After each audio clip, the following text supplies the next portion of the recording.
we are the partners of Solarian Games. I am Jason. And I'm Peter. And tonight our stories are Evil Hat Productions opens game submissions. Magic the Gathering players rip up avatar cards due to AI art allegations. Black Company RPG playtest launches. Justice Raman Arman promoted to game design director of Dungeons and Dragons. That's a lot of D's.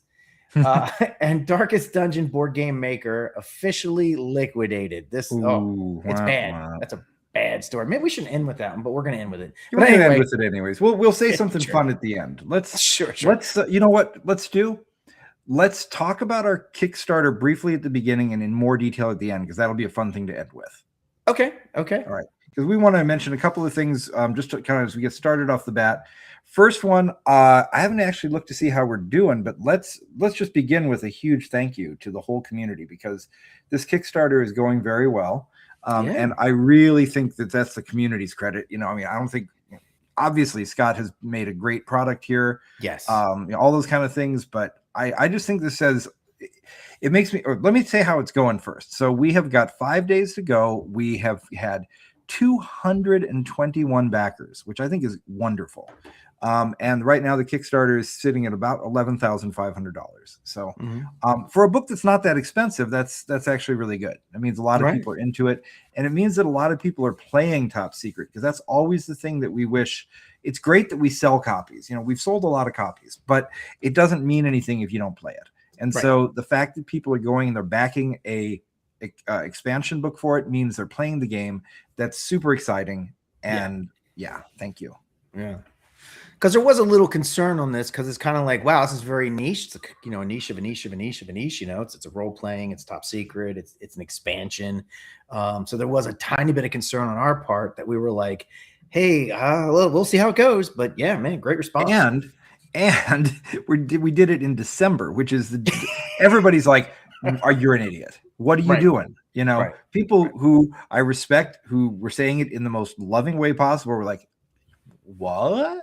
Yeah, why December? Are you crazy? Yeah, it's a bad month to launch. So like I said, it just speaks for the community. That's what it does. It says great things about the community. So thank you, everybody. And speaking of the community, I want to remind everybody that we are part of, we created this, but we're part of the Analog Union. So if you go to analogunion.com, there's a newsletter there where you can sign up, and it's not just us. There's a whole lot of other people involved. And I thought I would just show a little preview of a fun thing that we're doing for everybody, just, like around Christmas time. You want to bring this picture up? There it is. Here are some of the people behind the Analog Union. So Brian Shutter had a cool idea. Actually, wait, it might have been Hambone's idea.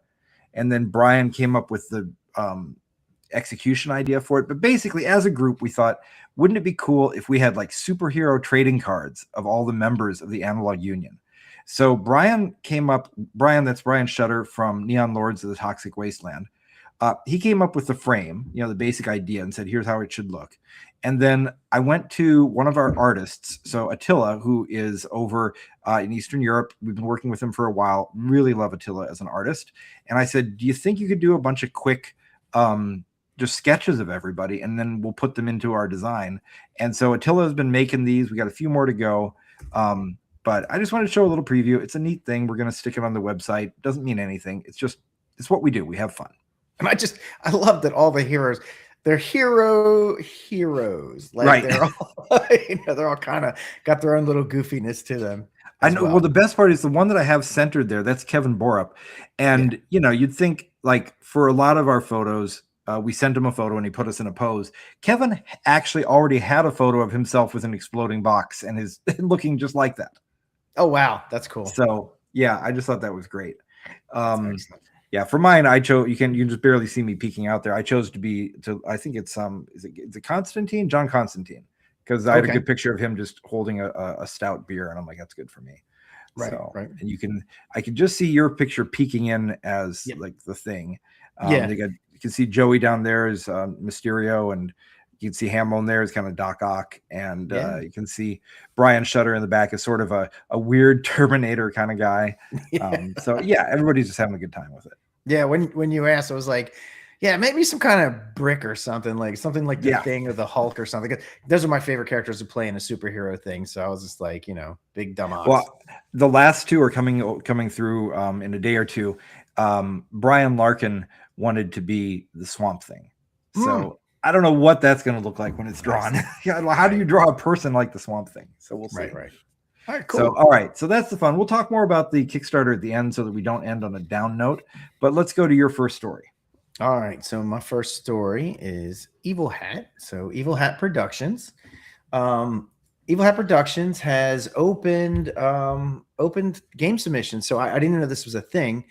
Basically, I think they do this every year where they open up game submissions to people so people can send in a game that they've created that they want someone else to publish, to put together, put out on the market. Because as we know, that is, and a big reason why I picked this story was we know how hard that other end is. Like, there's writing a game is hard, designing a game is hard. That's really hard. But holy crap, putting a game out, getting it from your computer to bookshelves or other people's desks is it's a Herculean task. Yeah. So anyway, so Evil Hat is looking for RPGs. Now they primarily want Powered by the Apocalypse, Forged in the Dark, or Powered by Fate. However, original systems are not ruled out, but what is ruled out is 5e. They will not do any 5e material. Okay. Do you know a history behind that or anything? I don't. I do not. I don't know. Okay. I'm guessing maybe it's just there's some sort of licensing terms that they don't want to deal with. It could be. That It could be was that. my assumption, knowing absolutely nothing. That's my assumption. Right. Well, because I think doesn't Wizards have like some kind of stipulation, like you have to go through some kind of specific thing to publish? Well, there's different rules. So if you want to publish something that is just like it would be coming from Wizards, where you can use anything you want and do whatever you like, then you have to go through the Dungeon Masters Guild. Mm-hmm. And that means that you don't own it, they own it. And I don't even know how much money you get out of it. Very little. It's not attractive to a publisher like Evil Hat. But then the other two ways that you can do it, one is you could become an officially licensed third-party publisher, which I think is probably almost unobtainium. I believe maybe Kobold Press is, Beatles and Grimm, but I don't think a lot of people are. It's very hard to be. And then the other one, of course, is what most people do if they don't want to go through the DMs Guild, which is to say, this is a 5e compatible game. Right. You don't actually write Dungeons and Dragons on it anywhere, and you have certain restrictions as to what you're allowed to use, and you may have to put in the SRD and go through all these things that it's just it's a pain in the butt. A pain in the butt, and if you don't have good lawyers to make sure you're doing it right, I think it opens you up to some risk. Yeah, so I can see why they wouldn't want to do that. I mean, I don't know what their reason is, but those are all good reasons, what you just said. Yeah, and the thing is that the market is pretty full for 5e. It doesn't mean that you shouldn't make 5e stuff. If we had a really good 5e product that we thought, we'd put it out, because there's always somebody that wants to play more 5e stuff. But I see why Evil Hat probably looked at it and said, that just doesn't fit our business model. Right. Because PBTA is super popular, and I don't know how many people are making stuff for it. So it sounds like they're really sticking to the story game kind of stuff. So that's what they know. That's what they do. Yeah. So they said submissions. All right. So here's the guidelines for this, though. So submissions should be manuscripts between 40,000 and 100,000 words long. The game must be complete or near complete and thoroughly play tested. They recommend reaching out before starting a crowdfunding campaign. Okay. So I don't know where that falls in. Maybe they're saying, like, don't crowdfund it yourself and then put it out and then come to us and say, do you want to publish it? Talk to us first. Maybe I would guess that that's a case where they want to have a little more ownership of it. Sure. They're a publisher, and we have to learn this too. As a publisher, it is completely legitimate to say to your authors, you're the author, you get the royalties, we own the product. That's how publishers have worked since almost the beginning of publishing. Right. And like we said before, there's a lot of work that goes into it. Like, for example, here's what you get if they publish for you. You get editing, layout, art, project management, public playtesting support, manufacturing, fulfillment, VTT development, and cooperative marketing / crowdfunding support. So that's a lot. You're getting a lot for it. So You're getting a lot, but I don't like that last part. So, which one? Oh, so everything they're doing is traditional finishing services. And I really don't like that they're calling it finishing services, if that's their phrase for it, because it's not finishing. That's the creation, which is editing, layout, and art. That's making the game. I mean, the manuscript is just the beginning. Right. But yes, project management, playtesting support, manufacturing, fulfillment, VTT development, those are all massive. But then they say cooperative marketing / crowdfunding support. What that says to me is, hi, we're Evil Hat. We're not putting the money up to get this published. We are still going to expect you to do your own crowdfunding campaign and do your own marketing for this thing, but we will cooperate. We will work with you. We'll partner with you on it. So that's not bad. I'm not saying that's a bad thing, but Evil Hat has been around for quite a while. I don't know their finances. I mean, our finances suck, so maybe theirs do too. But the point is, like, that's just, don't put that on the author unless you're giving them really good deal, unless you're giving them a higher royalty rate than you normally would.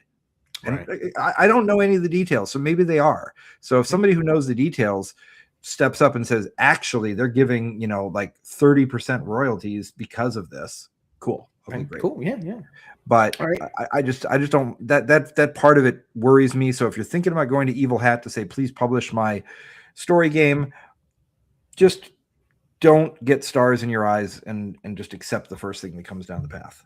And then let's see. So their submission pitch should include a short description, 1 paragraph, the intended audience / market, a note on the setting and tone, details on the mechanic, and the current progress / word count, and a version of the manuscript, draft, or a quick start guide. And then, if it's the email address is submissions@evilhat.com. They did say, I don't have this in my notes, but I remember reading it. They said that they only have 6 people working there. 5 of them are part-time. So it might take a few business days, or it might take up to 90 days. Which, well, they'll tell you within a few business days that they got it, and they need 90 days, and that's fully fair. That's fair. Yeah, because you got to look at it. Now, I have a concern about this in that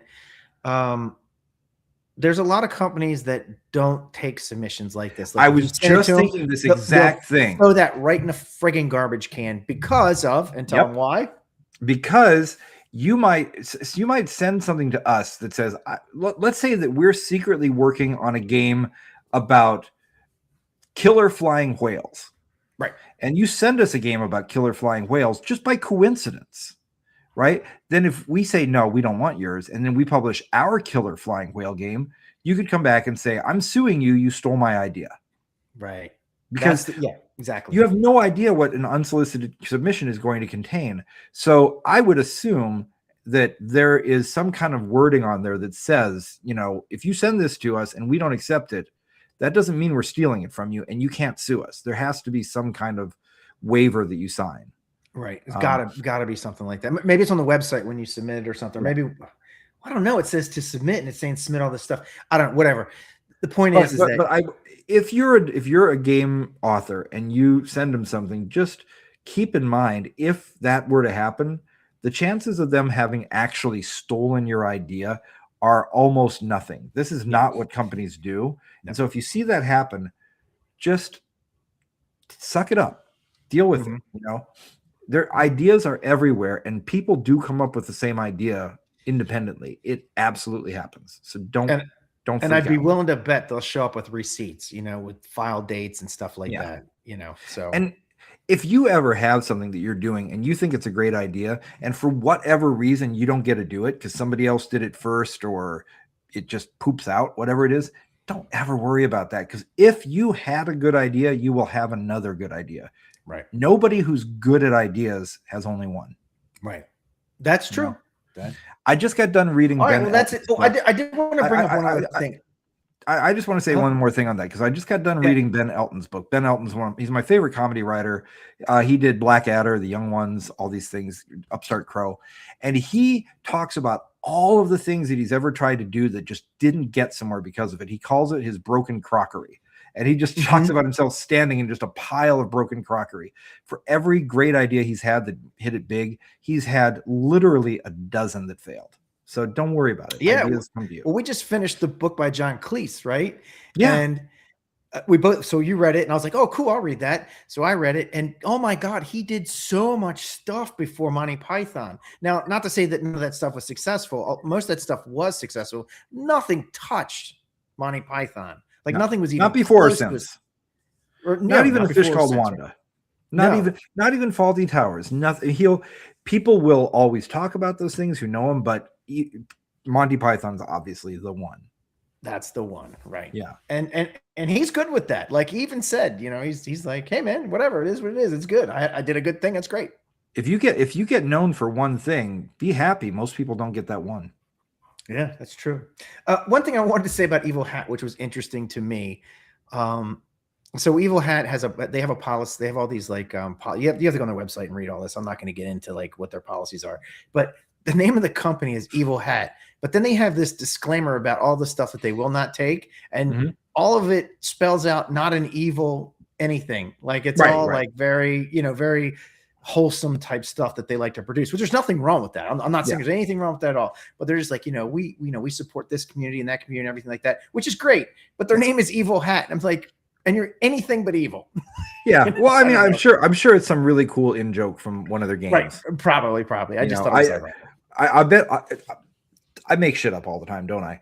But I will bet it was something kind of like the gazebo, where somebody in a game misunderstood something, like that maybe there was an evil rat or something, like, oh no, an evil hat. Like they see an evil rat, they put it on their head like a hat.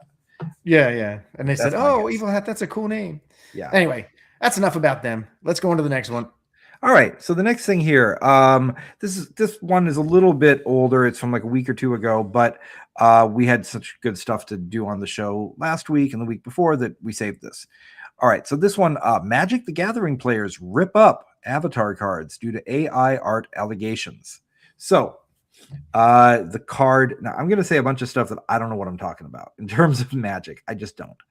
But anyway, so there's this card, Toph, Hard-Headed Teacher. I don't know what deck this is or anything. The deck seems pretty cool if there's a hard-headed teacher in it.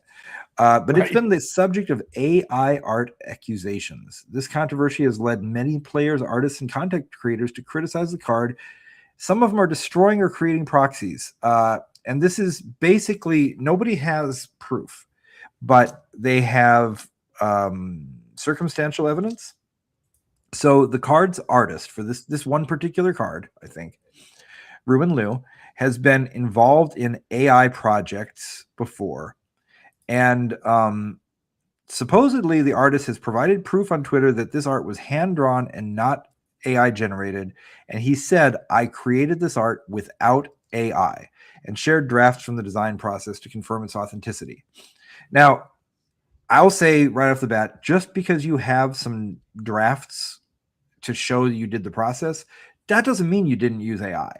That just means you either did some of it yourself or you used AI all the way through and you had the AI fake the process too. That's not that hard to do. But I'm going to just, let's say that I think it's he. Yeah, it says he. That he said, I created without AI. Let's go with it. But it says, even with the proof provided, the controversy has not fully ceased, as many Magic players remain unhappy, reflecting broader issue of broken trust regarding Wizards of the Coast and AI art. Wizards has been caught in AI marketing material previously, and it's reaffirmed its art policy. Right now, they say that artists and creatives should, quote, refrain from using AI generative tools to create final products. That's not very strong of a statement. And the thing is, if you're in the corporate world with public shareholders, which they are, you're under incredible pressure to cut corners, skimp, make more money. As far as Wall Street is concerned, as far as investors are concerned, they would prefer that every company fire everybody. They just want their money.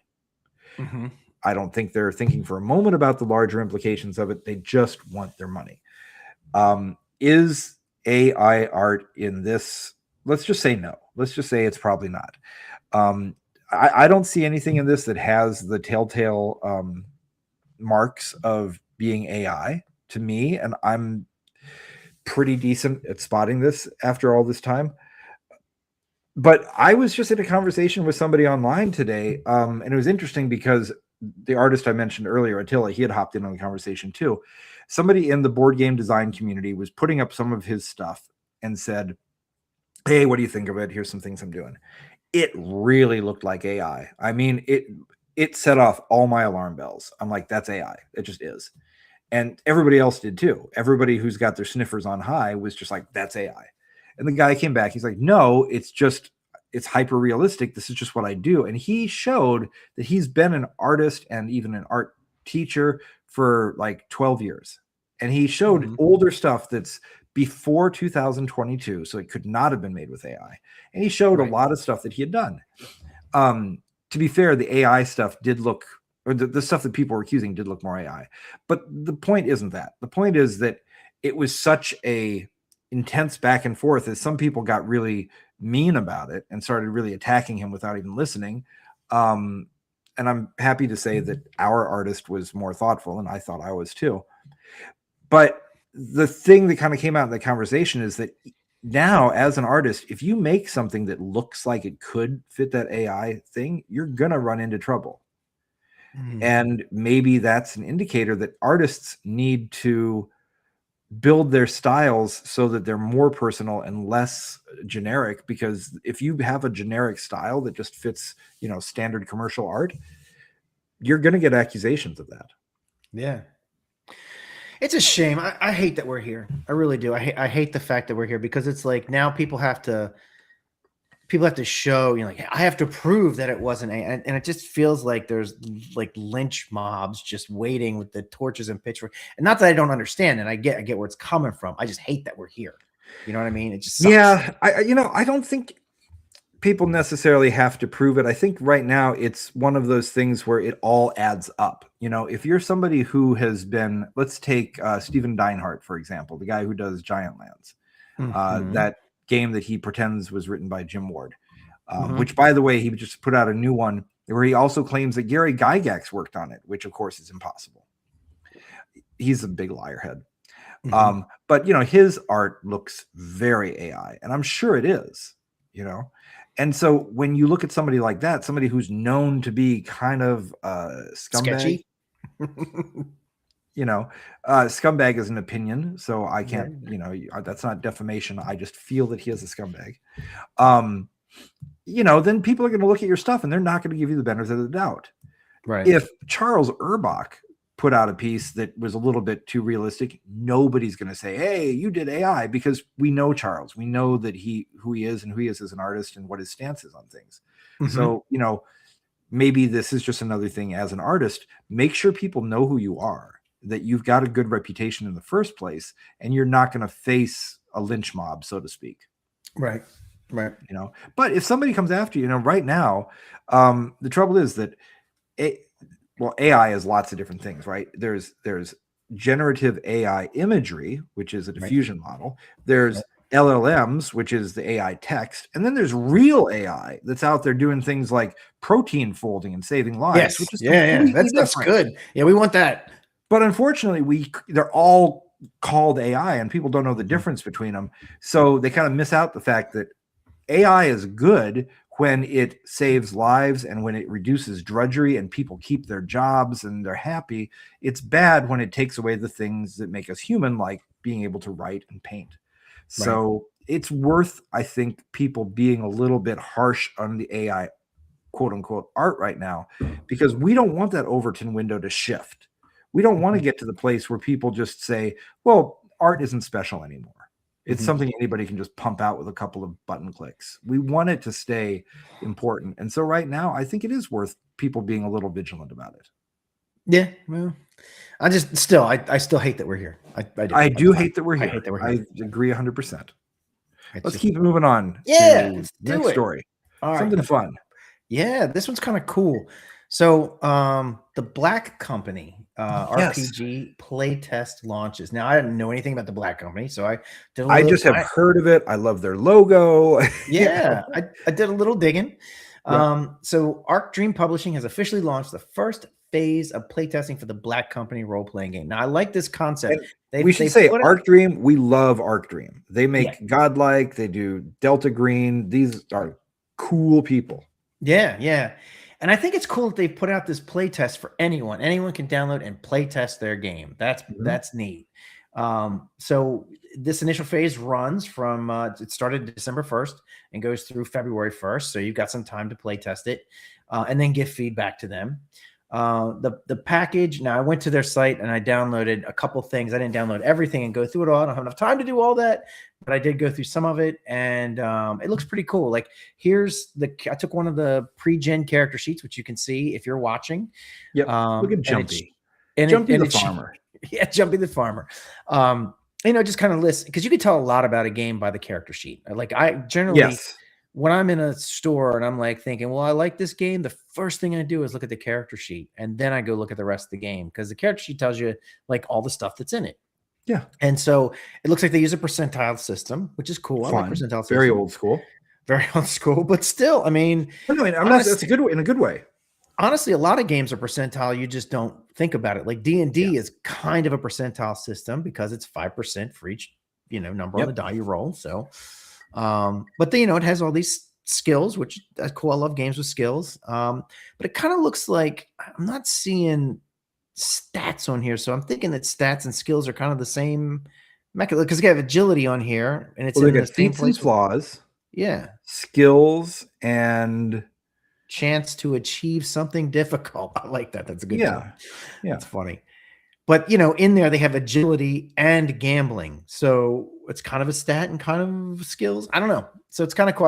I'd like to look into this a little bit more. It looks like a neat system. And then let me go to this other page. Well, they really know what they're doing. Oh, okay. Here's more stuff. Because I'm just going to say Arc Dream really knows what they're doing when it comes to making a fun game. Yeah. This isn't showing up as good as it did on my desktop. But anyway. I don't have it behind me, but Godlike is one of my favorite role-playing games, period. It's very hard for me to find people to play it with, but yeah. We did that on. We had Game School back in the day. We interviewed them and had Godlike on there. Was it Shane that came on? Shane Ivey? Yeah, Shane Ivey. Yeah. So then, the initial playtest packages focuses on the core essential rules of the game, including a 10-page playtest rulebook, 6 pre-generated soldiers, one of them being this farmer here, ready to play, and a starter scenario titled "The Summer of Riots," along with a 1-page map of the city of Beryl.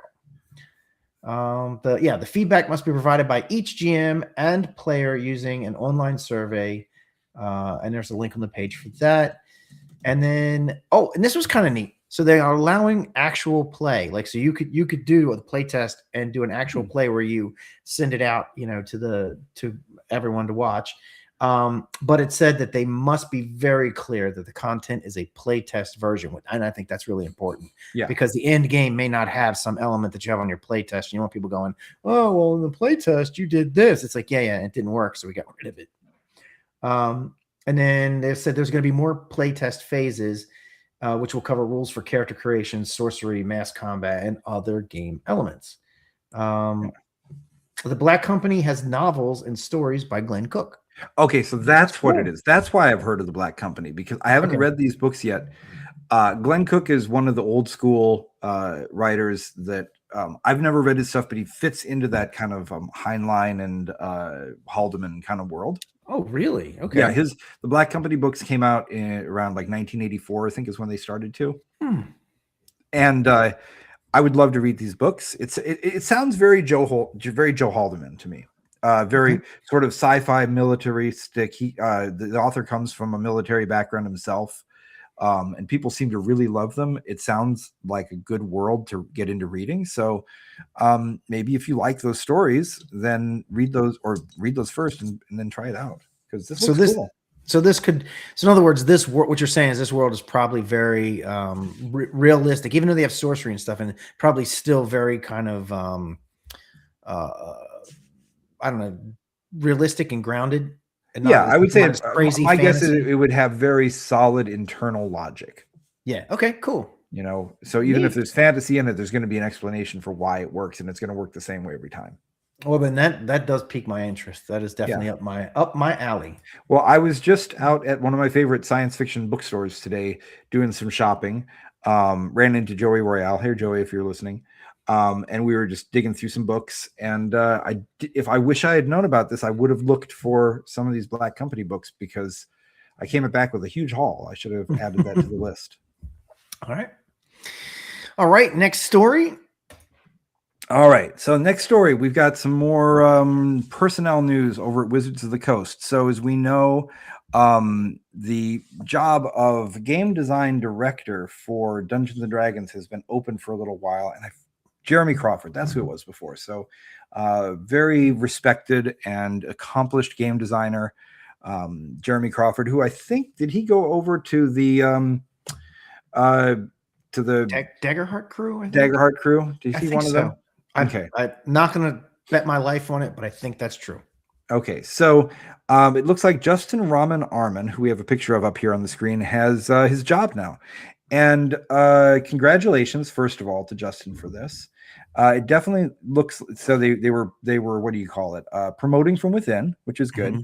Definitely looks like they are doing one thing which I kind of dig, which is looking for younger game designers. And I'm not trying to be ageist here or anything like that. No. Because I'm not a younger game designer. But no. I mean,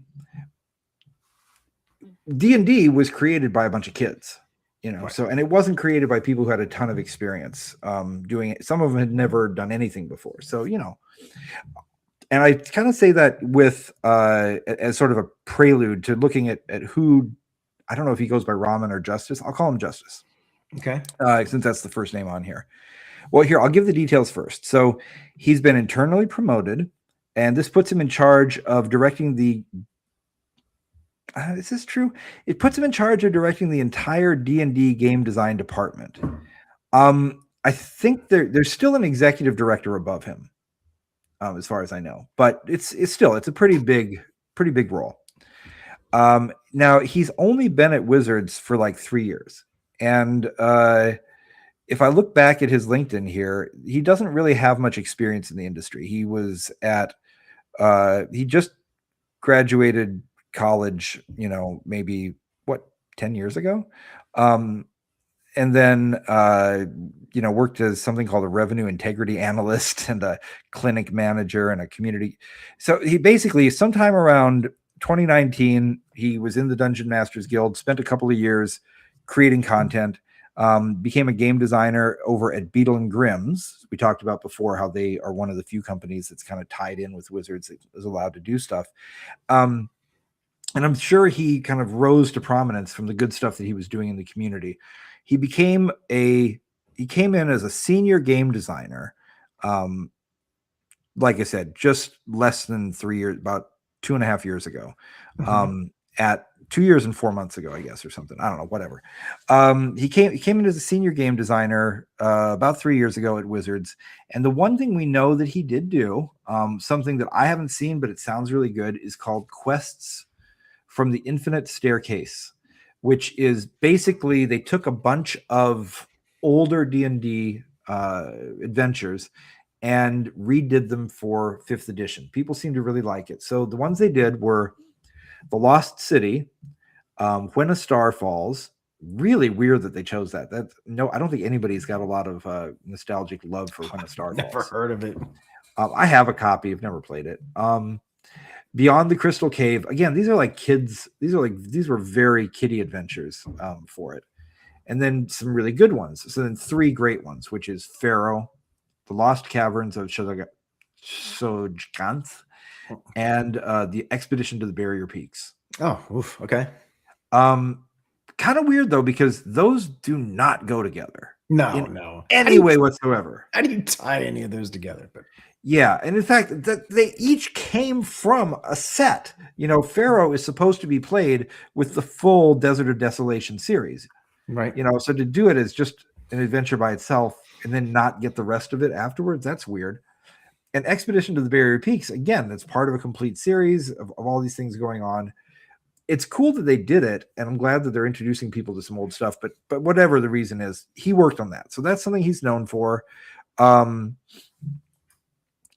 than that, he worked on the recent starter set, and I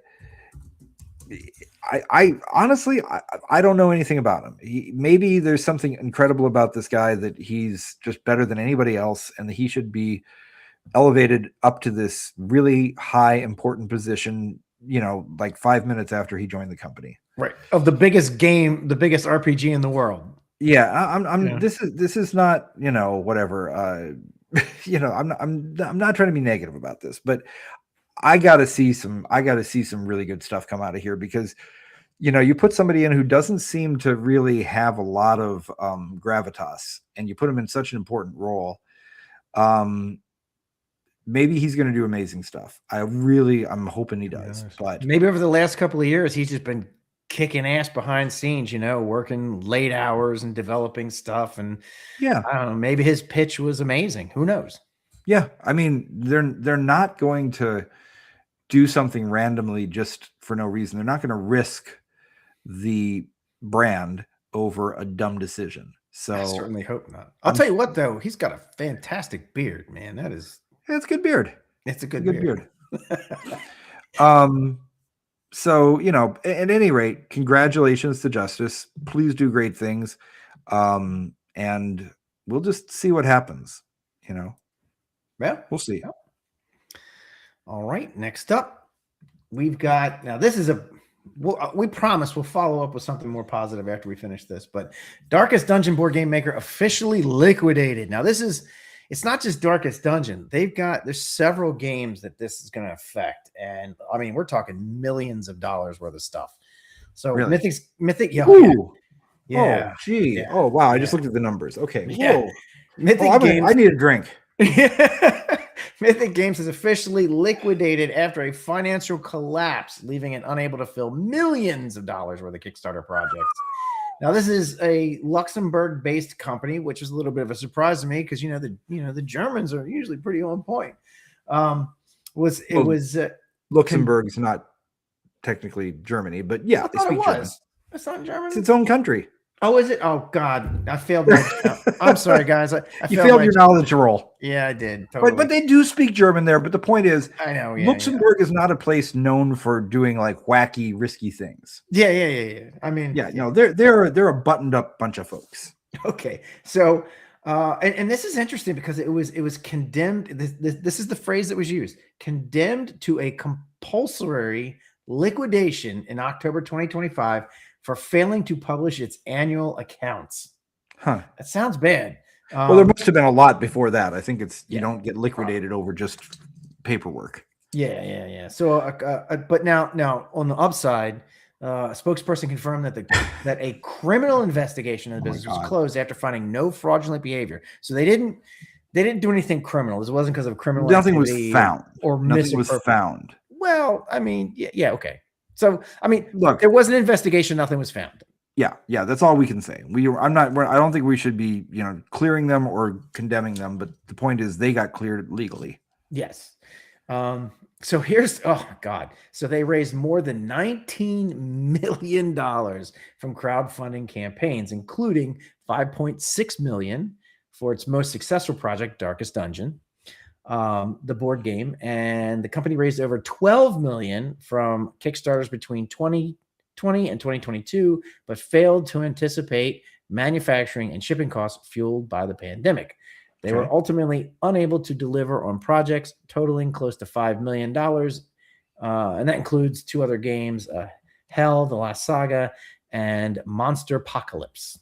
Okay. So it's interesting to me because it sounds like they got very ambitious and they were running multiple campaigns, like one campaign after another. And then they had all these campaigns that they're trying to fulfill. And then it just kind of overrun. That's what it sounds like. Oh, gee. Oh, gee, Wally. And we know, like you and I have worked with people who have this crazy ambition, right? Go like, I'm going to do this and I'm going to do that. I'm going to do something else. And then they crash and burn. Like because they're trying, they have this big ambition and they take a big risk, and the risk gets observed. It gets. I don't like to see this because it reflects on the crowdfunding concept as a whole. Yeah, it does. It's bad. There was some discussion going on in the Kickstarter subreddit the other day just about, how do you feel about big companies with lots of marketing budgets and everything else coming in and using Kickstarter as basically just their pre-order system. Right. And there were people who hated the idea, but I think by and large, the sentiment was a rising tide lifts all boats. It's good, and as long as I like it. Yeah. I mean, as long as they fulfill, right? Like I like right. it when somebody does a successful $4 million Kickstarter and does lots of stuff and everybody gets excited and they know what Kickstarter is. The way the analogy I use, it's like, let's say you've got this huge shopping mall that everybody goes to, and there's all the big stores. You got your Macy's and your Nordstrom and your Foot Locker and everything big. But then you, the little guy, you just get a little kiosk down in there. Does having Macy's hurt you because they do really well? No. The opposite, right? The opposite, because it's drawing people in. Yeah, it's drawing people in, and you get a little credibility because it's like, well, they might just be a little kiosk, but they're in, mega super laser mall. Whereas if you were in your little shop on the third floor of a walk-up in some neighborhood nobody ever wants to go to, you're not going to do so well. No. So it's good. But then if all of a sudden the Macy's at the end of the mall, people start finding out that if you go in there that you get mugged and you're right. Then, or they're running drugs or something. I don't know. Yeah, then maybe people don't want to go to the mall anymore.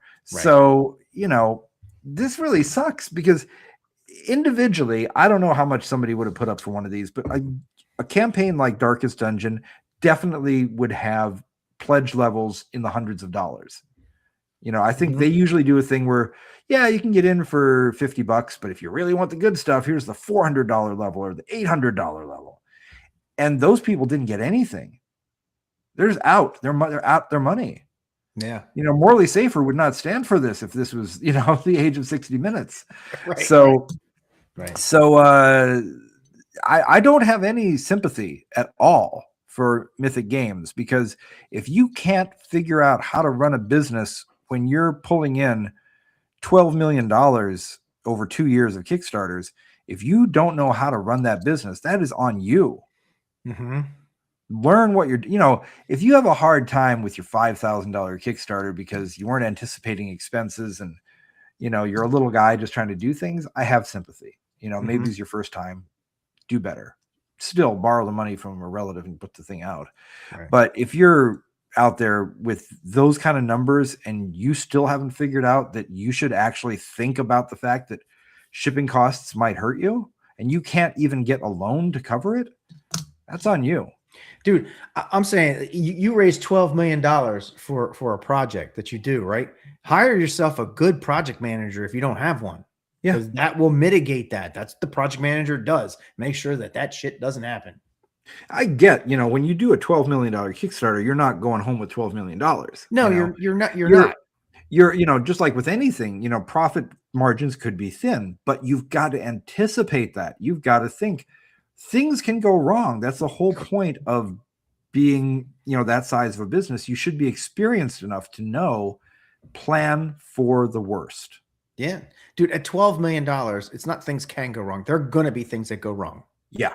Yeah. That's too big. You're going to have fires, and you got to have somebody, you have somebody on your team who knows how to put those fires out.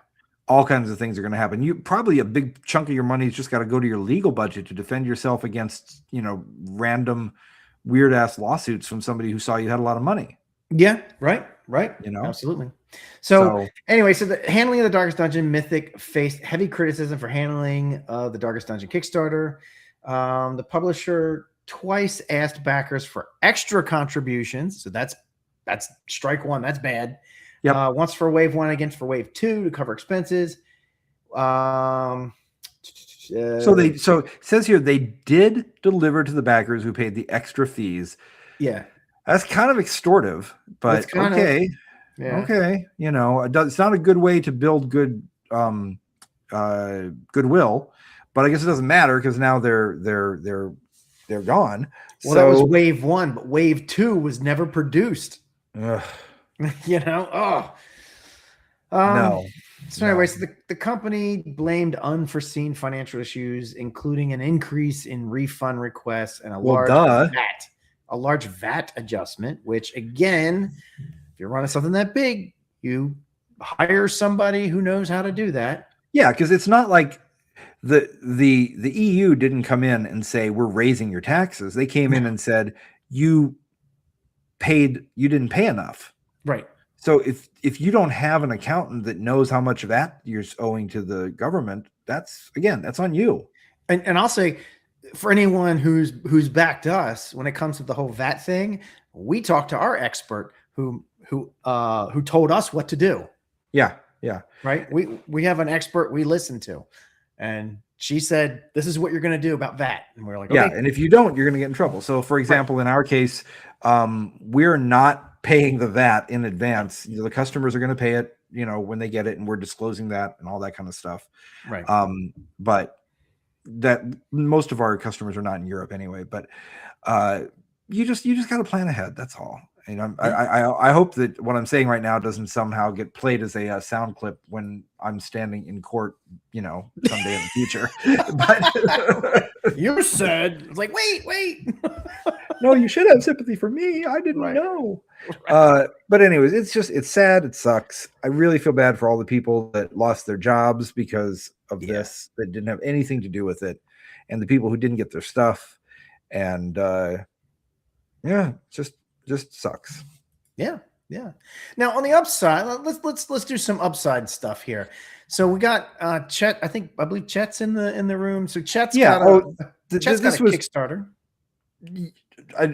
No, you know what? Never mind. I was going to go back to something Chet said in the chat about an earlier thing. Let's just move ahead. Let's talk about Chet's Kickstarter because this is cool stuff. We like this. Let's talk about things we like. He's got something launching on December 16th called Tomb of the Ancient Moor King. Now, I don't have a graphic up for anything like that for this, but you can. That's a shame because I've seen the art. It's beautiful. I mean, it's Chet. It is. Of course, it's beautiful. Chet, yeah. So, Tomb of the Ancient Moor King, which is an adventure. He's doing this around Meisker. Yeah.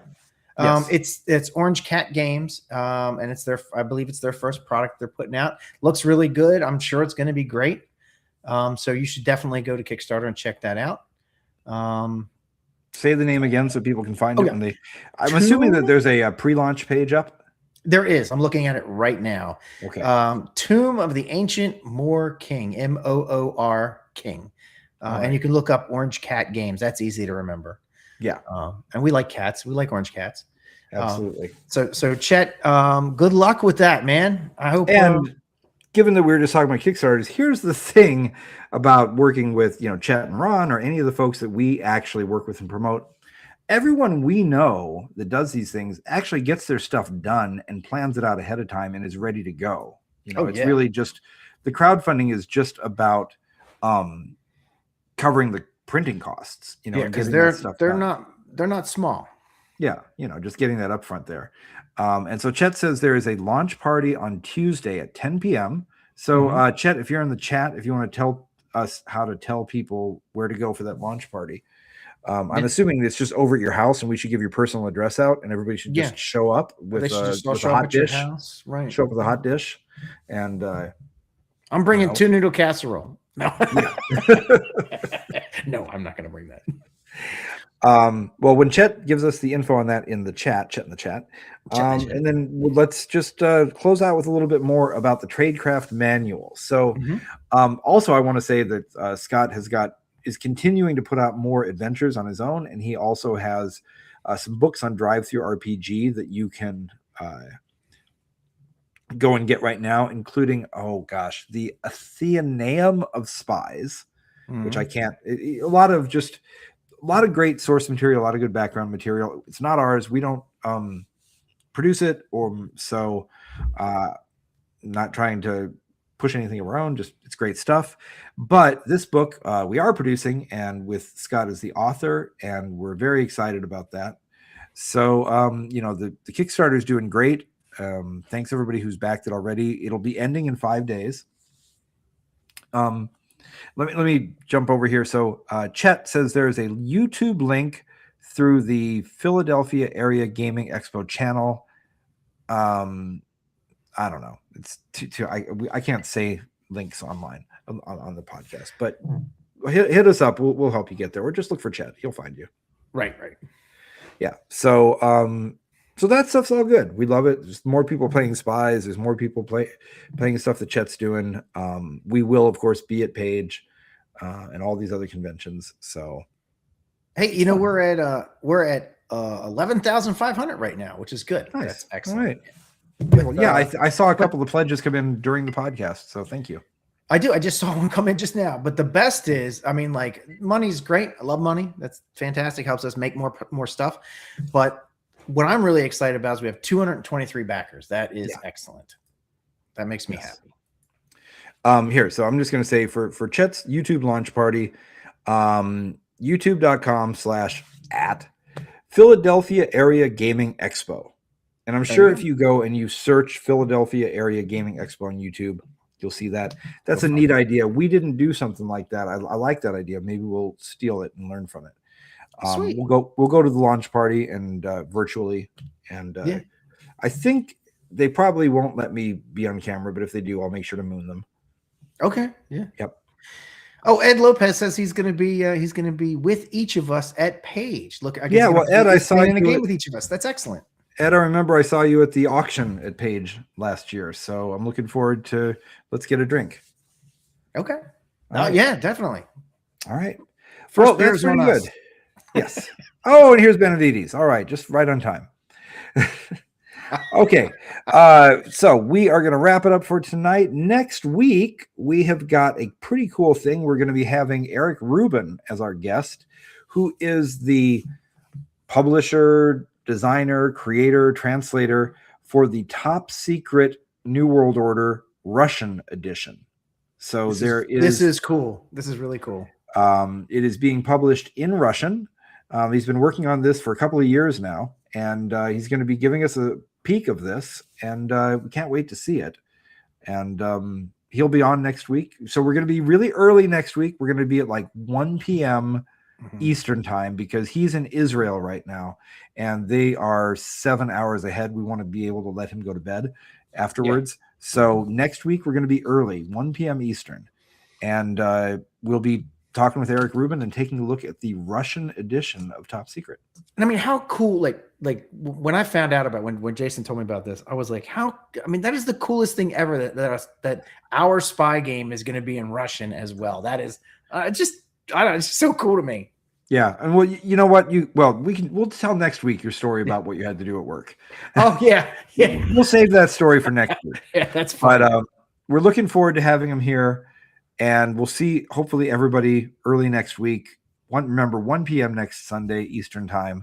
And for those of you who are Patreons or whatever, or who we've given access to, come on over to Discord. And I think it's just going to be me because Peter's about passed out. I'm actually feeling pretty good. I'll make it for a little while. I'll hang out. I'm feeling right. better. I was feeling a little worse when we first started, but then I feel pretty good now. All right. Yeah, that's the power of podcasting. Yeah, man. How about that? All right. Good night, everybody, and we'll see you on the Patreon or on the Discord.